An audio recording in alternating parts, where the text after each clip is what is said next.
Hi guys, my name's Erin. I'm 34 years old, and on the 17th of May, so a little over 3 weeks ago, 2017, I had a shoulder reconstruction. I had a 25mm tear on my supraspinatus tendon. They thought I may have also had a tear in my slip tear in my labrum, but that turned out to not be the case, and my labrum was whole and intact, so avoided some pain there. This for me all stemmed from I had bursitis. I did a cartwheel and crunched my shoulder and ended up with really flamed bursa. I had some therapy on that, and it kind of went down and it was all right, and then I don't know how, but I re-aggravated it, and had an ultrasound, and they found that it had re-inflamed and that there was some inflammation around the supraspinatus. I had a cortisone injection, which kind of worked in that it relieved a lot of the pain, and it did actually it reduced a lot of the inflammation in the bursa and in the tendon. But I'm a type 1 diabetic, and the cortisone injection actually caused me to become insulin resistant. So cortisone steroids and my type 1 diabetes don't go very well together at all. Probably about 6 weeks after the first injection, I was getting a lot of pain again. Certain movements, sleeping, I'm a right hand sleeper, and I could not sleep on my right hand side. I would wake up in agony. I couldn't move my arm. There was more than once I woke up crying because of the pain. It was really unbearable. So I went back and had another ultrasound, and it wasn't, the bursa was inflamed still, and the supraspinatus was inflamed still.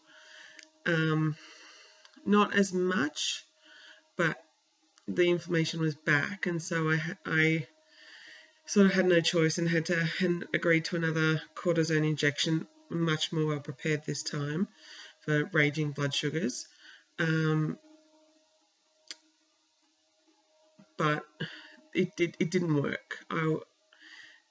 The pain it didn't go away this time, and so they did do another ultrasound just to see what had happened with this cortisone injection, and they couldn't find any cause for my pain because they're like, well, it hasn't changed. So my doctor sent me to see a surgeon, and this surgeon was well reputed. He wasn't a everything has to be operated on kind of surgeon. He was the kind that if he thought it could get away with physiotherapy to heal, he would prefer you to have physio than have to undergo a surgery. So he ordered an MRI. In between the ultrasound after the last cortisone injection and getting the MRI, I was sitting on the couch one night and I felt a bug on my back, and I grabbed it with my left hand and just threw. Didn't even think about it. Didn't feel it after that. I assumed it had scurried off somewhere. A couple of hours later, I was getting ready to have a shower. Now, I am an arachnophobic. Like you wouldn't believe, I can't deal with spiders. No. So I was getting ready to get undressed to get into the shower, and I had taken my top off, and I had this bright red bra on. And as I looked down, all I could see on this bright red bra was this big black spot that shouldn't be there. And so I grabbed that black spot because my brain just went to spider, and I threw in a fast downward motion with my right arm, and that caused me the most agony I've ever experienced in my whole life. I was in my pants and in my bra, clutching my shoulder on the floor of my bathroom, crying in complete agony. It wasn't long later that I was actually scheduled for the MRI, maybe only a week or two.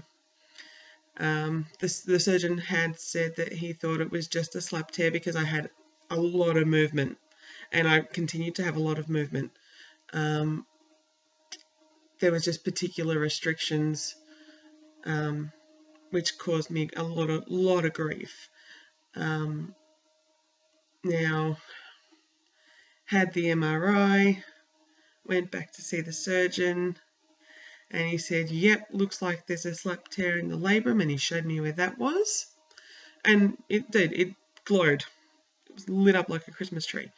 He said, however, there's a bonus surprise. It looks like you also have a full thickness rupture of your mid-fibers of your supraspinatus tendon.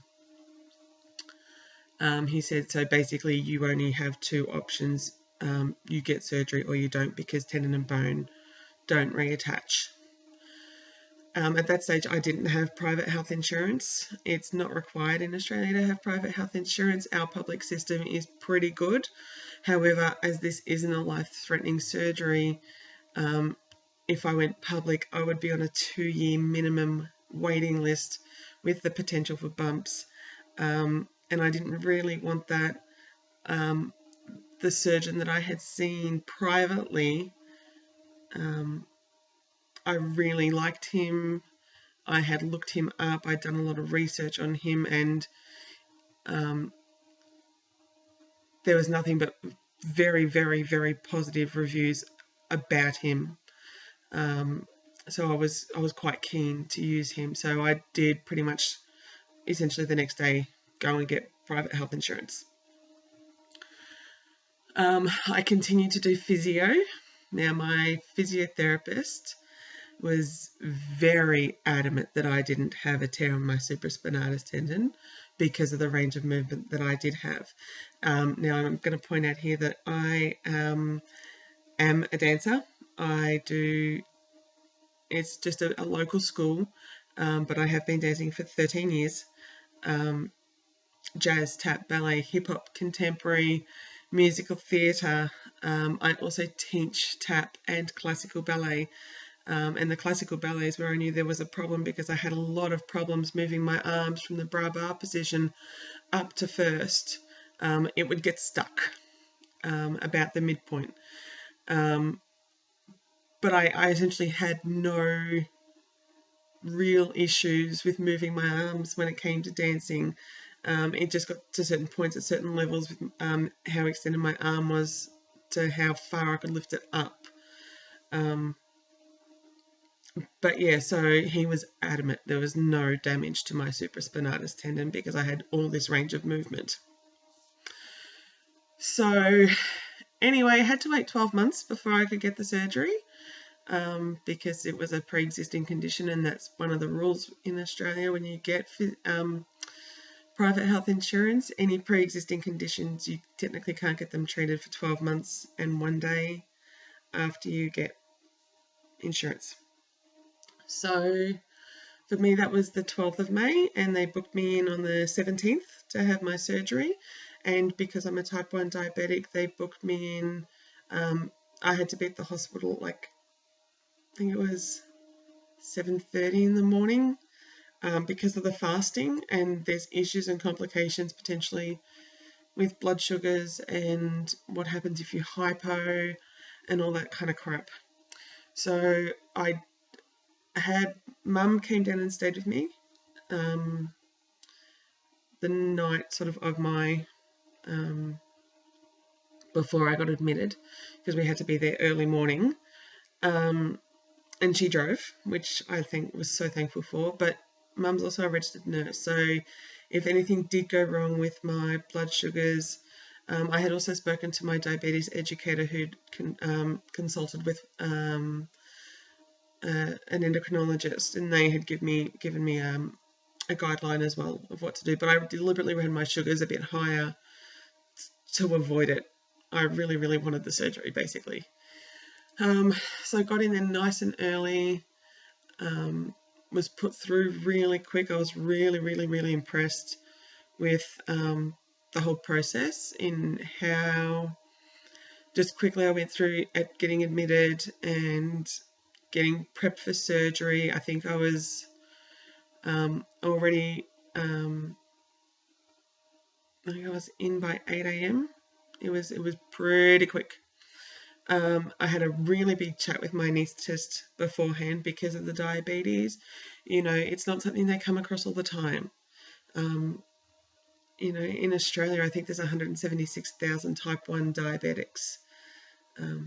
It's not a lot when you consider the population. So we had a really big chat beforehand. She asked a lot of amazing questions that sometimes you think people don't think about. Like, they asked, well, okay, when do we give you insulin? How high does your blood sugar get before we give you insulin? And I said, look, if it was normal, I would say 10, but considering I'm in surgery, can we keep it up at 15? If it goes up at 15, give me this much. Then trick again and see where it's at. And so we went through that whole process, because they also needed it for recovery. And they said, right, if your blood sugar drops too low, what level should we give you glucose at? How much glucose should we give you? How long till we recheck? And what do we do afterwards if it's gone in either direction? All that kind of information. So that was really, really good. What do I remember? I got wheeled into the room. I shuffled across to the table. They put I had a drip in my left elbow here, and I had a hand catheter as well. And she explained to me that during the procedure, because I had to be rolled onto my left so they could get into the shoulder, they couldn't keep a blood pressure cuff on me. So they explained to me that they would be putting in what's called an invasive blood pressure monitor into my vein in here. But she said she wouldn't be doing that till I was completely unconscious, because that hurts. She told me, she's like, I'm going to give you some stuff to relax. She's like, you're going to love this. I think I had a chuckle. I looked up and I got nothing after that. They did put the nerve block in. They did try. They put it into my into my neck in here. Unfortunately for me, that didn't work. But a couple of my other, a friend of mine and my boss have both also had reconstructions. My boss had his ankle done, and my friend had his knee done. And they both had the nerve block, and apparently they both worked amazing for them. So it just didn't work for me, which is unfortunate, because I was in a significant amount of pain. I had a slight allergy to the nerve block on my neck. I was very itchy, very hot, and very red. I actually did get a huge rash down the side of my neck from the nerve block.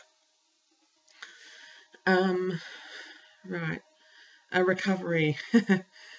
I remember recovery.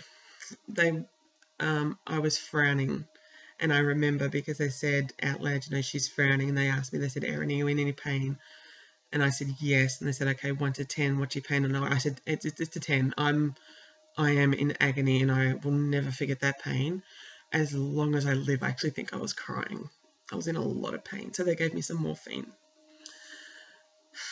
Don't know how much longer it was later, and I could heard them saying, they said, Erin, she's still frowning. Erin, are you still in pain? And I said, yes. And they said, okay, 1 to 10. I'm like, it is still a 10. I was in agony.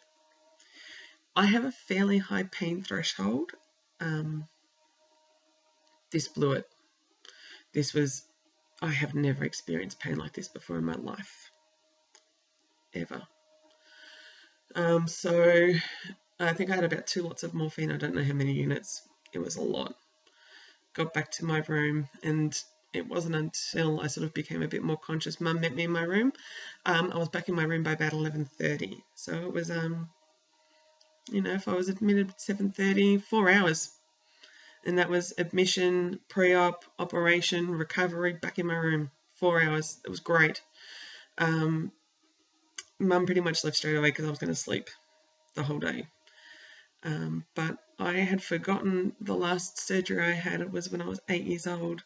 And it wasn't until I started re-experiencing these symptoms that I remembered that this is what happened last time, is that morphine doesn't affect my body temperature at all, but it feels like someone's lit a fire underneath my skin.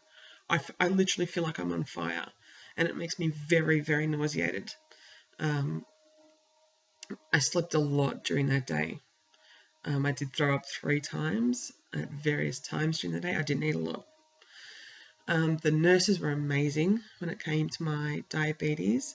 I had almost complete control of my diabetes and all my medications. They tested my blood sugars before my meals. They tested my blood sugars on their OBS. So before my meals is when I have to give myself my injections. And they were like, right, your blood sugar's this is what you're eating, how much insulin do you want? I would tell them, they would load it.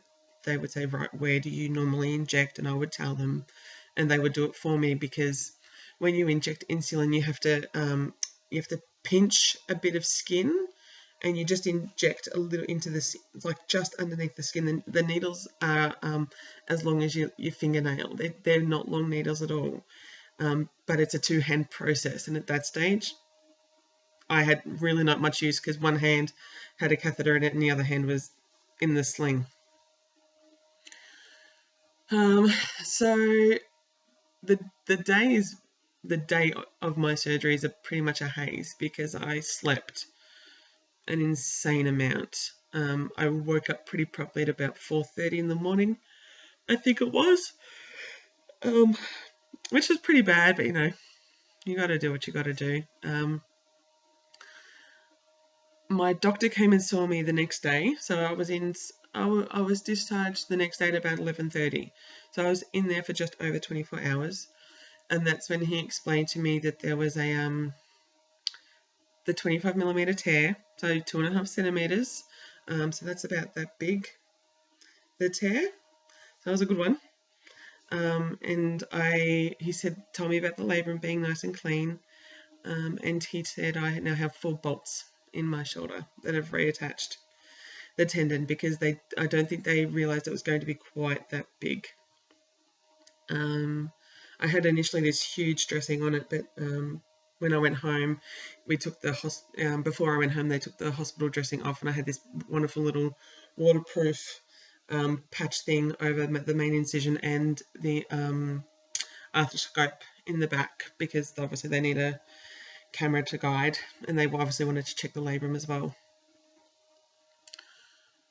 So that for the first week and a half after my surgery, I was up at mum and dad's, and that was great. It was so good just having people around. Even though it was just my family, and I haven't lived at home for over 10 years. I had people around. I had lots and lots and lots of help because I really couldn't do too much myself. I slept a lot, and I was in a lot of pain, like a lot of pain. I was in a recliner chair. I had done a lot of research, other people's videos. Even my doctor, the surgeon, said recliner chairs are best. He actually said that those words came out of his mouth. He said, yeah, if you can get into a recliner chair, they're wonderful. I was taking pain meds very regularly. I was on oxycodone for most of my pain meds, and Tarjan. So there's some pretty good pain meds, and Panadol. My first shower was pretty difficult, but I managed until it was time to get dressed. It was very painful because I hadn't really moved too much. And that was probably 3 days after surgery. I had to swallow my pride, and that was very hard. I had to get my mum in to help me get dressed. And my mother hasn't helped me get dressed since I was about 5 years old. And I'm not a 5-year-old, I'm 34. And that was humiliating. And I mean, look, when I've been at home, I've been in singlet tops, because even though it's the middle of winter, for me, cotton elastic singlet tops, I can get in them really easily and out of them really easily. They're fairly stretchy. I think I got a couple of one size too big because of all this. The first week, I would wake up generally about 3:30 in the morning in agony. Even taking all my pain meds, it was almost consistent every day. 3:30 in the morning, boom, awake. I would literally rip off my sling. I'd get into a more upright position in the reclining, because the reclining chair kind of can lean you back into I can't freaking do it, like a really laying down position.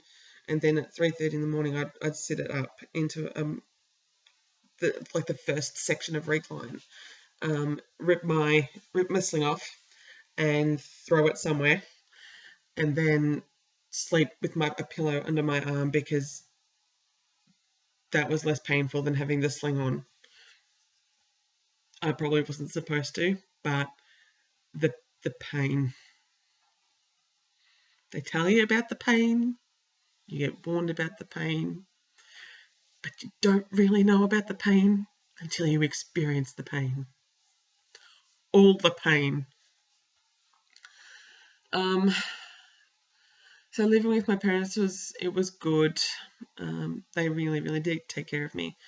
I came home Sunday week after I'd had my surgery. So I came home on the 28th or 29th of May, something like that. Like 12 days, really. And part of that was, so I teach dancing, and the second Saturday, so I had the surgery on a Wednesday, not the first Saturday, the second Saturday, I actually went back to teaching, which was really good for me, because I'm someone who has been dancing 3 or 4 times a week, despite, my actual size. I go to the gym 3 times a week.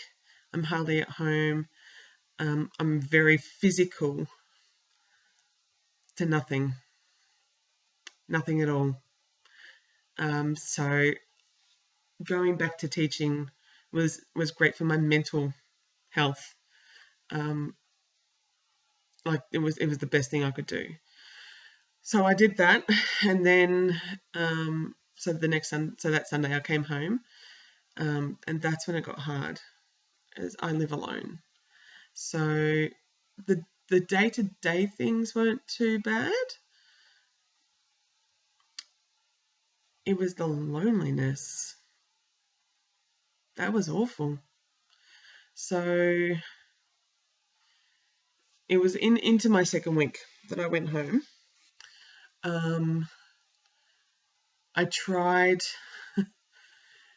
So I try to be Wonder Woman, you see. I tried to go back into my own bed. I did take precautionary measures. I did have myself propped up.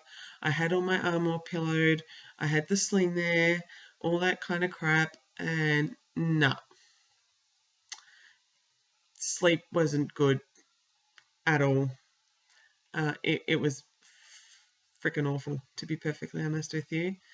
And again, it was still waking up at 3:30 in the morning in pain. So whether it was my position or boom, that's where the pain meds wore off, I don't know. So 2 weeks after my surgery was the I had my 2-week follow-up with my surgeon on the 1st of June. And he was really happy. He did take the dressing off, and the scar that he left me with is just brilliant. I don't know if you can see it, but it's just, see that there? Just there. Isn't that great? Just that tiny little scar. It's still pretty swollen, but the scar is actually, it's if the inside looks as nice as the outside, I'm thrilled. Absolutely thrilled.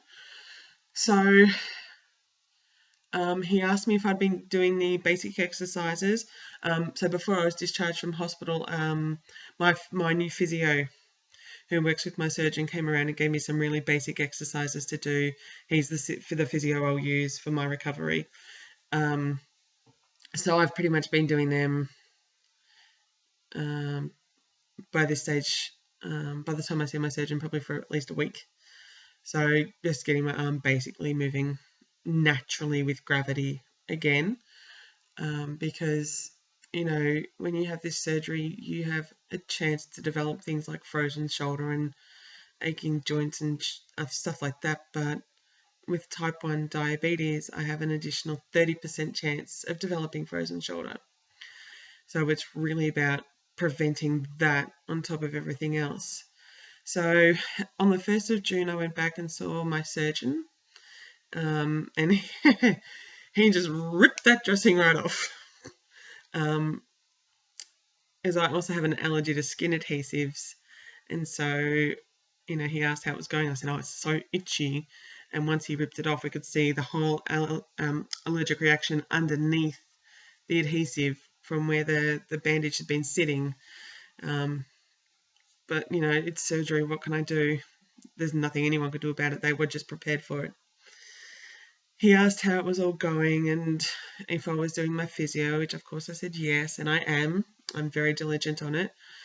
Particularly being a teacher, I want to make sure that I'm doing what my physio says, so that my students, if they ever need to see a physio, I have to lead by example, basically. He asked if I'd gone back to my teaching. I said yes, and he was actually quite happy with that, because he knows that your mental health is just as important as your physical health. And if my physicality for me is so mentally important for me, he knows that that's a good thing. And my physio was happy for me to go back as well. I had told him when I planned to go back, and he said the more you can get into your routine, or as the earlier you get into your routine, what you were doing again, he said, people who go back to what they were doing normally recover better, and it's because of your mental health. So I went back to work on the 2nd of June, and that was interesting. It's a 45-minute train trip, because obviously I'm not allowed to drive anyway, but I don't drive into Melbourne CBD. No. So it's a 45-minute train trip thereabouts. I do get a seat. I would make sure I got a seat anyway, because there'd be no way I'd want to stand up with this. The train is not my friend.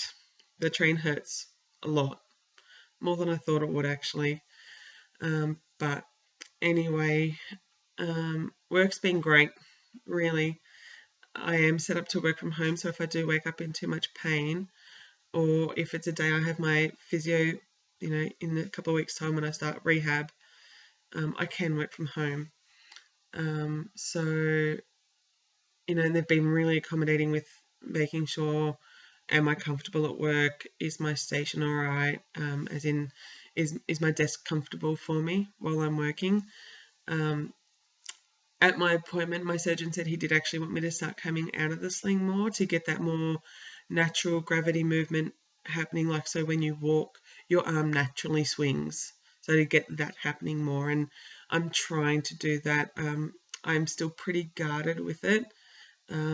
It does still hurt. There are days where the pain is less, and days like, unfortunately, like today, where I was really, really sore all day. So, you know, work's been amazing with all of this. Like I said, really making sure I'm comfortable. For some reason, our desks, the keyboard doesn't lower, so I can't bring my keyboard lower where I'd like it to sit. Because working with my laptop, I can have, if I have my keyboard down low, it works really well. I'm quite comfortable with it. So they're just having to deal with me having to do that at the moment. But that's, you know, that's a minority thing. People are very inquisitive, which I don't mind at all. I don't mind asking questions. The reaction on people's faces is really quite funny. You know, oh, I had a shoulder, you know, oh, what did you do? Oh, I had a shoulder reco. So what does that involve? I'm like, oh, they had to bolt the tendon back to my shoulder. Ooh, that's what it is. Now I've seen other videos, and you know, a lot of people aren't back at work at this stage, but you know, that's them and that's fine. And this is me, and this is what suits me and my lifestyle, and I'm a bit of a trooper. You know, I am doing everything the doctors tell me to do. I'm actually taking much less pain meds. Obviously, like I just said, some days are worse than others. Some days, you know, I may have to take Panadol once during the day and then once before bed. And then there are days like today where I was taking 2 Panadol every 4 hours. I was constantly icing my shoulder at work. I actually have this huge ice pack I took to work because it folds over my shoulder. So, you know, it depends on the day. I'm not, you know, it's great because there are lots of other videos on YouTube. And I guess mine's going to be the same. This is my recovery. And it's not something for you to use as a comparison of your recovery. Just like I'm not comparing mine to other people's videos, but what I did use a lot of those other videos for was a bit of a guidance as what to expect. You know, where's my movement going to be at? I'm going to tell you, I actually don't have too much movement in my arm at all at the moment. I do find that very distressing. I am right arm dominant, and you know, years and years and years ago, I was very strong in my right arm. I was a state shot put and javelin champion many years ago, and so losing all of this strength does terrify me. I know that it's for the better. I know this will help. It will, in the end, there will be less pain, but you know, it is a long journey, and mine's really just only beginning. So yeah, what I've done to combat the sleep is I'm on the couch. My couch doesn't recline, but I've got because I can stack my pillows up slightly higher than on the bed because of the arm of the couch. I find that my body can be a bit more up and supported, and I find my arm is actually quite comfortable being out on a pillow while I'm sleeping. And I'm actually sleeping through the night for the first time in weeks, which is it's amazing. If I could get a week's worth like that, I'd be thrilled. So yeah, you know, it's a journey. I'm 50-50 on the sling. Sometimes I love it. Sometimes I want to throw it to the friggin' crapper. I've had to learn to be left-handed, which some things is fine, some things it's awful. Absolutely flippin' awful. It's the little things. You know, I'm fiercely independent, to the point of almost ridiculous. You know, my mother had to cut my food for me. I've pre-cooked all these meals, soups, pasta sauces, where I just have to make the pasta for myself, chili con carne, you know, all these things that I don't have to cut up because I actually can't cut my food. Strapping myself into a seatbelt, can't do it. And that's because in Australia, when you're in the passenger side, your seatbelt comes from up on your left in the front seat, and it comes down across that way because we're on right-hand drive as opposed to left-hand drive. Sorry about that, I need to stretch out my legs.